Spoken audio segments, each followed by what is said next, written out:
Famille, missile à longue portée pour l'Ukraine. Kim Jong-un a annoncé que ses armes nucléaires et ses forces armées seront mises en état de préparation au combat depuis l'arrivée de Sergei Shoigu en Corée du Nord ce vendredi. Il est important de rappeler que la Russie et la Corée du Nord disposent d'un accord de défense mutuelle. Le traité de partenariat global stipule, entre autres, une assistance réciproque en cas d'agression contre l'une des parties signataires. Vladimir Poutine a clarifié la position de la Russie concernant les missiles à longue portée. Si les États-Unis autorise Zelensky à cibler des infrastructures logistiques de l'armée russe, des aérodromes d'où décollent ses bombardiers ou encore des bases logistiques et militaires situées par exemple à Briansk, Kursk, Belgorod ou Rostov, même plus en profondeur. La Russie placera officiellement les pays européens membres de l'OTAN sur la liste des cibles légitimes. En mai 2024, Emmanuel Macron faisait déjà allusion à l'utilisation immédiate de ces missiles contre la Russie, minimisant une riposte russe sur les sites ou les bases des pays livrant ces missiles à Zelensky. Archives. Donc nous, on reste exactement dans le même cadre. On pense qu'on doit leur permettre de neutraliser les sites militaires d'où sont tirés les missiles, et au fond les sites militaires depuis lesquels l'Ukraine est agressée. Mais on ne doit pas permettre de toucher d'autres cibles en Russie, et évidemment des capacités civiles ou d'autres cibles militaires.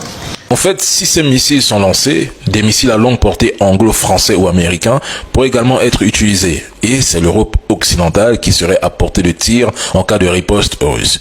Zelensky cherche le chaos. Selon sa vision, l'OTAN devrait officiellement entrer en guerre contre la Russie, oubliant que cette dernière a des alliés qui possèdent également des armes nucléaires tactiques et stratégiques. C'est son objectif depuis 2022. Il demande à l'OTAN de lever toutes les restrictions sur les frappes en territoire russe. Les Américains, craignant une escalade, cherchent à limiter la portée des attaques. Bon, attendons de voir si Joe Biden acceptera l'utilisation de missiles à longue portée et de quelle manière, car jusqu'à présent, aucune décision n'a été prise. Ils exigent de Zelensky qu'il présente un plan et une stratégie détaillée pour frapper la Russie. Comment compte-t-il s'y prendre et quelles seraient les cibles potentielles? Compte tenu de la doctrine nucléaire russe actualisée, si les États-Unis cèdent aux caprices de Zelensky, cela signifierait implicitement qu'ils acceptent le risque d'une escalade. Et Vladimir Poutine a toujours affirmé, le jour où la Russie entrera en conflit avec l'OTAN, ce sera une confrontation nucléaire et non conventionnelle. Amis, je remarque que depuis que la Russie reprend des localités dans la région de Kursk, deux choses sont devenues évidentes. D'abord, les partisans ukraino-atlantistes ne commentent plus mes vidéos. Et ensuite, les médias français semblent avoir presque cessé de débattre de Kursk alors qu'ils en parlaient jusqu'à 4 voire 5 fois par jour. On vous a rappelé l'histoire. Kursk n'en est pas sa première invasion. En 1943, l'Allemagne a osé déployer plus de 50 divisions.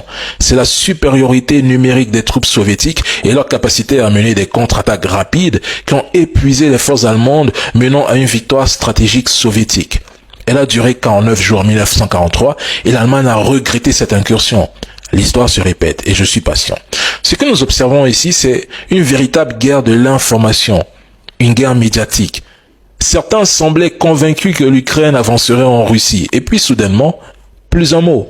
Zelensky affirme que la Russie est tombée dans un piège à Kursk alors qu'il continue de perdre des localités et des hommes. Et j'ai compris une chose, seuls les médias mainstream continuent à vanter le succès de l'armée ukrainienne, alors même que plusieurs officiels européens reconnaissent que Zelensky aurait mieux fait de déployer des troupes à Pokrovsk plutôt qu'à Kursk. Aujourd'hui, Pokrovsk est un endroit symbolique et stratégique pour Zelensky, est sur le point de lui échapper, de tomber. La capture potentielle de Pokrovsk par la Russie compliquerait gravement la logistique ukrainienne et constituerait un coup dur pour leurs forces. Les pertes même pourraient être encore plus lourdes si elles sont aggravées par le manque de main-d'œuvre, le manque de munitions d'artillerie et des erreurs de commandement. Mais tout cela, ils n'en parlent pas. Les médias ne relaient même pas les succès russes sur le terrain, mais juste ceux des Ukrainiens, car cela, je me dis, ça fait partie de cette guerre informationnelle qu'ils mènent. Alors, où en est l'Ukraine à Kursk? Venez donc répondre maintenant, vous les trolls pro-ukrainiens. Où en est l'Ukraine à Kursk? Vous êtes à Moscou? Vous en êtes où?